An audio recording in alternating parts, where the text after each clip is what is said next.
श्रीमद् भगवद गीता 13वां अध्याय अर्थात 13वां अध्याय। तो यहाँ पर श्री कृष्ण बोले, हे अर्जुन, यह शरीर क्षेत्र इस नाम से कहा जाता है और इसको जो जानता है उसे क्षेत्रज्ञ इस नाम से उनके तत्व को जानने वाले ज्ञानी जन कहते हैं। हे अर्जुन, तू सब क्षेत्रों में क्षेत्रज्ञ अर्थात जीवात्मा भी मुझे ही जान, और क्षेत्र क्षेत्रज्ञ को अर्थात विकार सहित प्रकृति का और पुरुष का जो तत्व से जानता है वह ज्ञान है, ऐसा मेरा मत है। यह श्रेष्ठ जो और जैसा है तथा जिन विकारों वाला है और जिस कारण से जो हुआ है तथा वह क्षेत्रज्ञ भी जो और जिस प्रभाव वाला है, वह सब संक्षेप में मुझसे सुन। यह क्षेत्र और क्षेत्र का तत्व ऋषियों द्वारा बहुत प्रकार से कहा गया है और विविध वेद मंत्रों द्वारा भी विभाग पूर्वक कहा गया है तथा भली भांति निश्चय किए हुए युक्ति युक्त ब्रह्मसूत्र के पदों द्वारा भी कहा गया है। 5 महाभूत अहंकार, बुद्धि और मूल प्रकृति भी तथा 10 इंद्रियां, 1 मन और 5 इंद्रियों के विषय अर्थात शब्द, स्पर्श, रूप, रस और गंध तथा इच्छा, द्वेष, सुख दुख, स्थूल देह का पिंड, चेतना और धृति, इस प्रकार विकारों के सहित यह क्षेत्र संक्षेप में कहा गया है।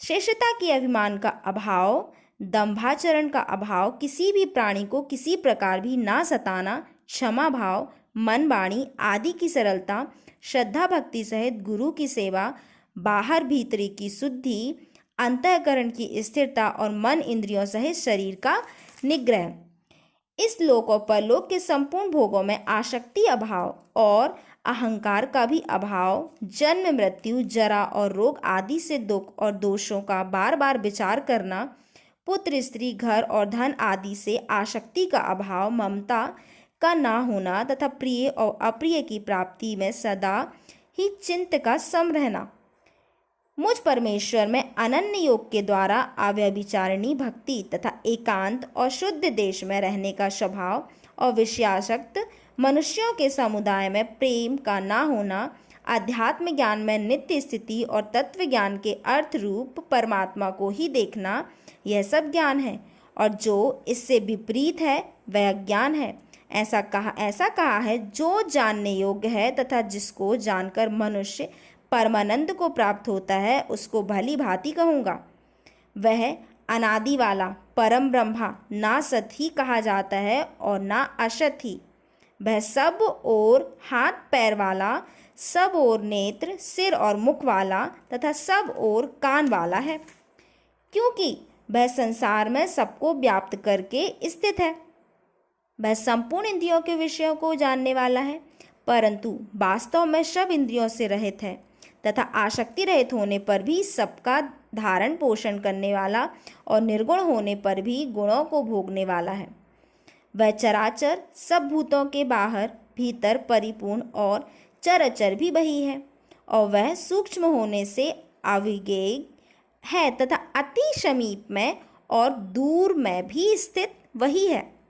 वह परमात्मा विभाग रहित एक रूप से आकाश के सदृश परिपूर्ण होने पर भी चराचर संपूर्ण भूतों में विभक्त सा स्थित प्रतीत होता है तथा वह जानने योग्य परमात्मा विष्णु रूप से भूतों को धारण पोषण करने वाला और रुद्र रूप से संहार करने वाला तथा ब्रह्मा रूप से सबको उत्पन्न करने वाला है।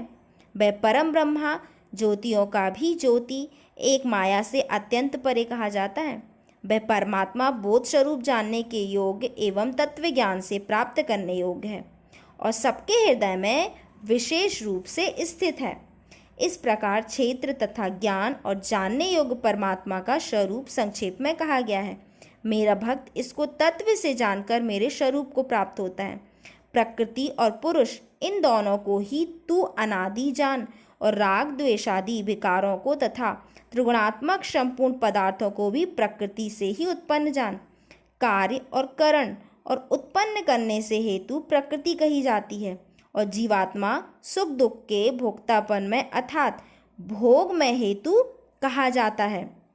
प्रकृति में स्थित भी पुरुष प्रकृति से उत्पन्न त्रिगुणात्मक पदार्थों का भोक्ता है और इन गुणों का संग ही इस जीवात्मा के अच्छी बुरी योनियों में जन्म लेने का कारण है। इस देह में स्थित यह आत्मा वास्तव में परमात्मा ही है।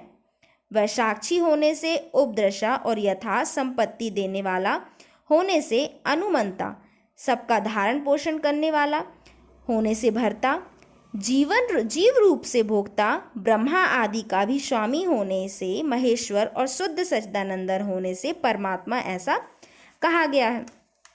इस प्रकार पुरुषों को और गुणों के सहित प्रकृति को और मनुष्य तत्व से जानता है।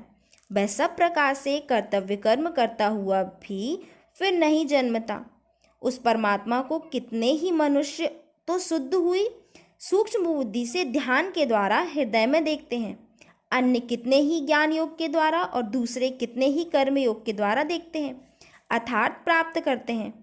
परंतु इनसे दूसरे अर्थात जो मंद बुद्धि वाले पुरुष हैं, वे इस प्रकार ना जानते हुए दूसरों से अर्थात तत्व के जानने वाले पुरुषों से सुनकर भी तदनुसार उपासना करते हैं, और वे श्रवण परायण पुरुष भी मृत्यु रूप संसार सागर को निसंदेह तर जाते हैं। हे अर्जुन, यावन मात्र जितने भी स्थावर जंगम प्राणी उत्पन्न होते हैं, उन सबको तू क्षेत्र और क्षेत्रज्ञ के संयोग से ही उत्पन्न जान। जो पुरुष नष्ट होते हुए सब चराचर भूतों में परमेश्वर को नाश रहित और समभाव में स्थित होता है, यह वही अर्थात देखता है। क्योंकि जो पुरुष सब में समभाव से स्थित परमेश्वर को समान देखता हुआ अपने द्वारा अपने को नष्ट नहीं करता, इससे वह परम गति को प्राप्त होता है। और जो पुरुष संपूर्ण कर्मों को सब प्रकार से प्रकृति के द्वारा ही किए जाते हुए देखता है और आत्मा को अकर्ता देखता है, वही यथार्थ देखता है। जिस क्षण यह पुरुष भूतों के पृथक पृथक भाव को एक परमात्मा से ही स्थित तथा उस परमात्मा से ही संपूर्ण भूतों का विस्तार देखता है, उसी क्षण वह सच्चिदानंदन ब्रह्मा को प्राप्त हो जाता है। हे अर्जुन, अनादि होने से और निर्गुण होने से ये अविनाशी परमात्मा शरीर में स्थित होने पर भी वास्तव में ना तो कुछ करता है और ना लिप्त ही होता है। जिस प्रकार सर्वत्र व्याप्त आकाश सूक्ष्म होने के कारण लिप्त नहीं होता, वैसे ही देह में सर्वत्र स्थित आत्मा निर्गुण होने के कारण देह के गुणों से लिप्त नहीं होता। हे अर्जुन, जिस प्रकार एक ही सूर्य एक संपूर्ण ब्रह्मांड को प्रकाशित करता है, उसी प्रकार एक ही आत्मा संपूर्ण क्षेत्र को प्रकाशित करता है। इस प्रकार क्षेत्र और क्षेत्रज्ञ के भेदों का तथा कार्य सहित प्रकृति से मुक्त होने को जो पुरुष ज्ञान नेत्रों द्वारा तत्व से जानते हैं, वे महात्मा जन परम ब्रह्मा परमात्मा को प्राप्त होते हैं। यहाँ पर श्री कृष्ण अर्जुन को समझाते हैं, यहाँ पर क्षेत्र और ज्ञान अर्थात क्षेत्रज्ञ और ज्ञान नेत्रों से जो भी प्राप्ति हो रही है, इनके अलग अलग अर्थ बताए हैं।